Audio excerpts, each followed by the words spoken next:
ദേവമംഗൽ ആസ്ട്രോമീഡിയയിലേക്ക് ഏവർക്കും സ്വാഗതം. ഞാൻ മംഗളൻ ശർമ്മ. മിഥുനൻ രാശിയെക്കുറിച്ചുള്ള പൊതുവായ വിശേഷതകളാണ് പറയുന്നത്. രാശിചക്രത്തിലെ മൂന്നാമത്തെ രാശിയാണ് മിഥുനൻ രാശി.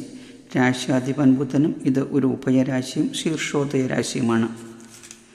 മകയിര നക്ഷത്രത്തിൻ്റെ 3, 4 പാദങ്ങളും തിരുവാതിര നക്ഷത്രവും പുണർന്ന നക്ഷത്രത്തിൻ്റെ 1, 2, 3 പാദങ്ങളും മിഥുനൻ രാശിയിൽപ്പെടുന്നു. ഇവരെ മിഥുനക്കൂറുകാർ എന്ന് പറയുന്നു. ഈ രാശിയിൽ ഒരു ഗ്രഹത്തിനും ഉച്ചമോ നീചമോ ഇല്ല എന്ന ഒരു പ്രത്യേകതയുണ്ട്. ഇത് ചന്ദ്രൻ്റെ ശത്രു ക്ഷേത്രം കൂടിയാണ്. മിഥുനൻ രാശിയുടെ പൊതുവായ ഫലം പറയുകയാണെങ്കിൽ ഇവർ സമർത്ഥരും ന്യായവാദികളും സാമർഥ്യത്തോടെ സംസാരിക്കുന്നവരും കീർത്തിയും ധനവും മേധാവിത്വവും മൈഥുനപ്രേമിയും സൗന്ദര്യമുള്ളവരും ബുദ്ധിസാമർഥ്യമുള്ളവരും ദയാലുക്കളും പ്രിയവാദികളും ചഞ്ചലദൃഷ്ടിയുള്ളവരും ശ്വാസകോശ സംബന്ധമായ അസുഖങ്ങൾക്ക് സാധ്യതയുള്ളവരുമായിരിക്കും. മിഥുനൻ രാശിയുടെ അധിപൻ ബുധനായതിനാൽ ഇവരുടെ മനസ്സ് നല്ല ചിന്താശക്തിയുള്ളതായിരിക്കും. എന്നാൽ മിഥുനം ഒരു ഉഭയരാശിയായതുകൊണ്ട് ഓരോ സമയം 2 സ്വഭാവമുള്ളവരുമായിരിക്കും. ഒന്നിലും മനസ്സുറച്ചു നിൽക്കാത്തവരായിരിക്കും. ഇവർ ചിന്താമുഖരായിരിക്കും. എപ്പോഴും എന്തെങ്കിലുമൊക്കെ മാറ്റം വേണമെന്ന ചിന്താഗതി ഇവരിലുണ്ടാകും. ഓരോ സമയത്ത് ഒന്നിൽ കൂടുതൽ കാര്യങ്ങൾ കൈകാര്യം ചെയ്യാനും ഒന്നിൽ കൂടുതൽ ജോലികൾ സാഹചര്യങ്ങളനുസരിച്ച് കൊണ്ടുപോകാനും കഴിയുമെങ്കിലും ഒരു പ്രവൃത്തിയും പൂർത്തിയാക്കാതെ മറ്റൊന്നിലേക്ക് പ്രവേശിക്കുക എന്ന ഒരു ദൂഷ്യം ഇവരിൽ കാണാൻ കഴിയും. മറ്റുള്ളവർക്ക് അതിനാൽ ഇവരെ മനസ്സിലാക്കാൻ ബുദ്ധിമുട്ടായിരിക്കും. ഒന്നിൽ തന്നെ ഉറച്ചു നിൽക്കാത്ത വൈവിധ്യം ഇവർ ഇഷ്ടപ്പെടുന്നു. എഴുത്ത്, വായന, കല, സാഹിത്യം ഇതിലൊക്കെ താല്പര്യമുണ്ടാകും. അതുപോലെ തന്നെ ഏതെങ്കിലും സ്ഥാപനത്തിൻ്റെയോ സ്ഥാനത്തിൻ്റെയോ നേതൃത്വം വഹിക്കാനും മധ്യസ്ഥം വഹിക്കാനും മറ്റുള്ളവർ വശത്താക്കാനും ഒരു പ്രത്യേക കഴിവും ഇവർക്കുണ്ടാവും. ഇവരുടെ മനസ്സ് ചഞ്ചല മനസ്സായതുകൊണ്ട് തീരുമാനങ്ങളെടുക്കാൻ താമസം നേരിടും. ക്ഷമയും സഹിഷ്ണുതയും ഇവർക്ക് വളരെ കുറവായിരിക്കും. കുറുക്കു വഴികളുടെ കാര്യങ്ങൾ നേടിയെടുക്കാൻ ഇവർ സമർത്ഥരായിരിക്കും. ചിലപ്പോൾ കുറുക്കു വഴികൾ കാര്യങ്ങൾ നേടിയെടുക്കുന്നതിന് മുന്നെയായി ധൃതിപ്പെട്ട് പ്രയോഗിച്ച് കാര്യങ്ങൾ വഷളാക്കാനും ഇടവരും. എല്ലാ കാര്യങ്ങളിലും ഒരു എടുത്തുചാട്ടവും ധൃതിയും ഇവരിലുണ്ടാകും. പുതിയ പുതിയ കാര്യങ്ങളും ആശയങ്ങളും ഗ്രഹിക്കാനുള്ള കഴിവ് കൂടുമെങ്കിലും ഈ കഴിവ് ഒരേ കാര്യത്തിൽ കേന്ദ്രീകരിക്കുന്നതിന് പകരം പല കാര്യങ്ങളിലായി ചിതറിപ്പോകും. ഒന്നിനെയും ഇവർ അന്ധമായി വിശ്വസിക്കില്ല. ഇവർക്ക് മറ്റുള്ളവരുമായി ചങ്ങാത്തം കൂടാനുള്ള കഴിവ് അപാരമായിരിക്കും. മിഥുനൻ രാശിക്കാർക്ക് അധ്യാപനം, പ്രൊഫസർ, പത്രപ്രവർത്തനം, accountant, clerk, personal assistant, treasurer, broker, engineer, advocate എന്നീ മേഖലകളിലൊക്കെ ശോഭിക്കാൻ കഴിയും.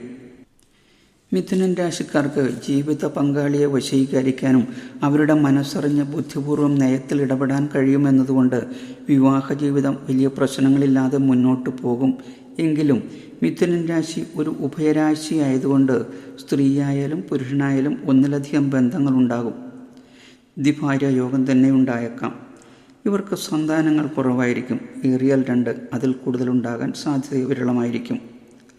ആവശ്യമില്ലാതെ ചിന്തിച്ചു കൂട്ടുന്ന സ്വഭാവം, മാനസിക പ്രശ്നങ്ങൾ, ശ്വാസകോശ സംബന്ധമായ രോഗങ്ങൾ, ഹൃദയ സംബന്ധമായ രോഗങ്ങൾ, ചുമ എന്നിവയ്ക്ക് സാധ്യത കൂടുതലാണ്. മിഥുനൻ രാശിക്ക് പാപഗ്രഹയോഗമുണ്ടായാൽ ഗുഹ്യരോഗങ്ങൾ, മൂത്രാശയ രോഗങ്ങൾ, മൂത്രത്തിൽ പഴുപ്പ്, കല്ല് എന്നിവയ്ക്ക് സാധ്യത കൂടുതലായിരിക്കും. മിഥുനൻ രാശിക്ക് ബുധനുമായി നല്ല ബന്ധമുണ്ടായാൽ ഗണിതജ്ഞനോ ഗണിതശാസ്ത്രജ്ഞനോ ഒക്കെ ആകാൻ സാധ്യതയുണ്ടാവും. മിഥുനൻ രാശിക്ക് ശുക്രനുമായി നല്ല ബന്ധം വന്നാൽ വിനോദത്തിനും ആനന്ദത്തിനും പ്രകൃതി സൗന്ദര്യം ആസ്വദിക്കാനും വേണ്ടി വിനോദയാത്രകൾ കൂടുതലായി ചെയ്യും. എന്നാൽ ശുക്രനുമായി ബന്ധമുണ്ടായില്ലെങ്കിൽ മറ്റു ജോലി സംബന്ധമായ യാത്രകൾക്കായിരിക്കും കൂടുതലായി ചെലവഴിക്കുക. അതായത് ബിസിനസ് റെപ്രസെൻറ്റേറ്റീവ്സ്, ടിക്കറ്റ് എക്സാമിനർ, മേലുദ്യോഗസ്ഥരെ അനുഗമിക്കലോ ഓഡിറ്റിംഗ്, ഇൻസ്പെക്ഷൻ മുതലായവയ്ക്കായി യാത്രകൾ ചെയ്യേണ്ടി വരും. മിഥുനൻ രാശിക്കാർക്ക് വ്യാഴാഴ്ച നല്ല ഭാഗ്യ ദിവസമായിരിക്കും. തിങ്കളാഴ്ചയും ശനിയും ചൊവ്വയും അത്ര നല്ലതായിരിക്കില്ല. അതിനാൽ നല്ല കാര്യങ്ങൾ ചെയ്യാനോ തുടക്കം കുറിക്കാനോ വ്യാഴമോ അല്ലെങ്കിൽ ബുധനാഴ്ചയിലെ ബുധഹോര സമയത്തോ ചെയ്യുക. ബുധനാഴ്ച ബുധഹോര ആരംഭിക്കുന്നത് 6 മുതൽ 7 വരെയും ഉച്ചയ്ക്ക് 1 മണി മുതൽ 2 വരെയും രാത്രി 8 മുതൽ 9 വരെയുമാണ്. എന്നാൽ ഉദയമനുസരിച്ച് ഈ സമയത്തിൽ ചെറിയ വ്യത്യാസം വരും. ഉദാഹരണമായി ബുധനാഴ്ച ദിവസം ഉദയം 6:15 അന്നത്തെ ബുധഹോര തുടങ്ങുക 6:15 മുതൽ 7:15 വരെയായിരിക്കും. ഉച്ചയ്ക്ക് 1 മണി എന്നുള്ളത് 1:15, രാത്രി എന്നുള്ളത് 8:15 അതിനാൽ അന്നത്തെ ഉദയമനുസരിച്ച് ഹോര കണക്കാക്കുക. മിഥുന ലഗ്നക്കാർക്ക് ശനി 9ാം ഭാവത്തിൻ്റെ അധിപനാണ്. ഭാഗ്യാധിപനായ ശനി ഇഷ്ടസ്ഥാനത്ത് നിന്നാൽ വളരെയേറെ ഭാഗ്യങ്ങൾ കൈവരും. എന്നാൽ ശനി 8ാം ഭാവത്തിൻ്റെ അധിപൻ കൂടിയായതിനാൽ ശനി അനിഷ്ടഭാവത്തിൽ നിന്നാൽ ദോഷഫലങ്ങൾ നൽകും. പ്രത്യേകിച്ചും വായുക്ഷോഭം, നാഡീ സംബന്ധമായ അസുഖങ്ങൾ, രക്തവാതം മുതലായ അസുഖങ്ങൾക്ക് സാധ്യതയുണ്ടാകും. അങ്ങനെയുള്ളവർ ശാസ്താവിനെയും ശിവനെയും നിത്യം ഭജിക്കുന്നതും ക്ഷേത്ര ദർശനം നടത്തി പ്രാർത്ഥിക്കുന്നതും ഉത്തമമാണ്. ക്ഷേത്രത്തിൽ കയ്യിലില്ലാത്ത കാശ് മുടക്കി വഴിപാട് നടത്തുക എന്നതല്ല കാര്യം.